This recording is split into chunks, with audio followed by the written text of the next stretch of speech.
जय श्री कृष्णा। माघ मास का महात्म्य 6वां अध्याय। तो चलिए जानते हैं कथा के बारे में।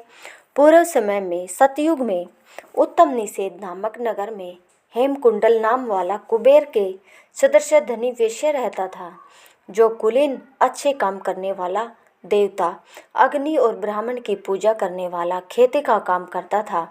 वह गो घोड़े भैंस आदि का पालन करता था। दूध दही छाछ गोबर घास गुड़ चीनी आदि अनेक वस्तु बेचा करता था, जिससे उसने बहुत सा धन इकट्ठा कर लिया था। जब वह बूढ़ा हो गया तो मृत्यु को निकट समझकर उसने धर्म के कार्य करने प्रारंभ कर दिए। भगवान विष्णु का मंदिर बनवाया। कुआं तालाब बावड़ी आम पीपल आदि वृक्ष के साथ सुंदर बाग बगीचे लगवाए। सूर्योदय से सूर्यास्त तक वह दान करता। गांव के चारों तरफ जल की प्याऊ लगवाई। उसने सारे जन्म भर जितने भी पाप किए थे उनका परित्याग करता था। इस प्रकार उसके 2 पुत्र उत्पन्न हुए, जिनका नाम उसने कुंडल और विकुंडल रखा।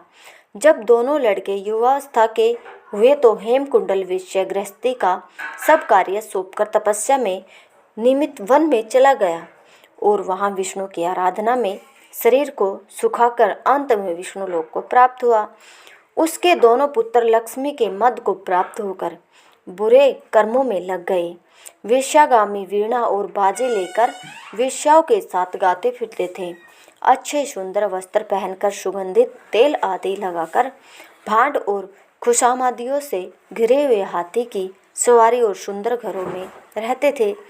इस प्रकार ऊपर बोए बीज के सदृश वह अपने धन को बुरे कामों में नष्ट करते थे।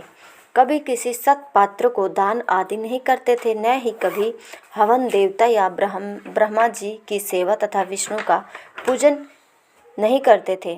थोड़े दिनों में उनका सब धन नष्ट हो गया और वह दरिद्रता को प्राप्त होकर अत्यंत दुखी हो गए। भाई जन सेवक उपजीवी सब उनको छोड़कर चले गए। तब उन्होंने चोरी आदि करना आरंभ कर दिया और राजा के भय से नगर को छोड़कर डाकुओं के साथ वन में रहने लगे और वहां अपने दक्षिण बाणों से वन में के पक्षी हिरण आदि पशु तथा हिंसक जीवों को मारकर खाने लगे।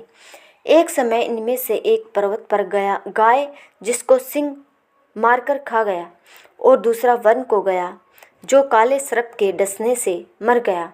तब यमराज के दूत उन दोनों को बांधकर यम के पास लाए और कहने लगे कि महाराज, इन दोनों पापियों के लिए क्या आज्ञा है। आगे का अध्याय आपको अगली वीडियो में मिलेगा। अगर आपको हमारी यह वीडियो पसंद आती हो तो प्लीज़ लाइक शेयर सब्सक्राइब जरूर करें। धन्यवाद।